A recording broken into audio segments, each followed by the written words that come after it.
اعلان عیبدار کننده دولتی روز 29 سپتامبر و در مرافعه دوم عبدالله غربتی صدا داد. مرافعه روزنامه‌نگاران بازداشت شده تاجیک در بینای بازداشتگاه موقتی و یا سزا پس درهای بسته صورت گرفت.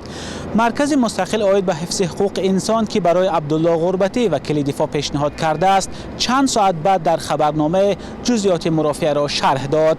به گفته این مرکز، وکیل دفاع از دادگاه خواست کارشناس سعودی طبی که جبر دیده را معاینه کرده است به صفت متخصص دعوت کرده شود.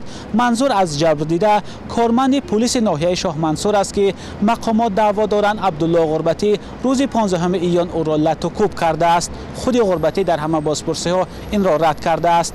دادرس بهروز شفا درخواست وکیل دفاع برای دعوت کارشناس طبی و دادگاهی را به مرافعه رد کرده است.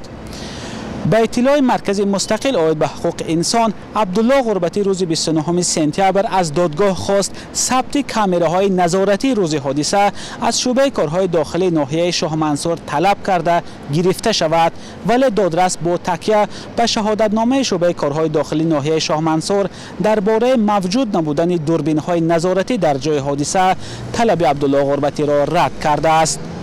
به گفته منبع، دادرس درخواست دیگر وکیل دفاع برای دعوت کردن شاهدان علاوه‌ای را به مرافعه رد کرده است. خود دادرس بهروز شفا بعد از مرافعه حاضر نشد که با روزنامه‌نگاران صحبت کند.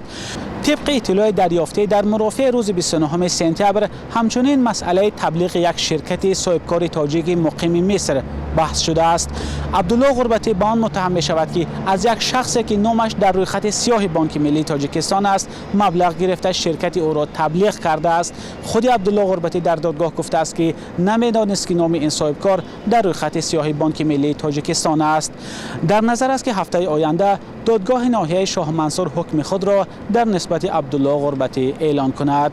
مولا رجب یوسفی، برات یوسفی، آزادی دوشنبه.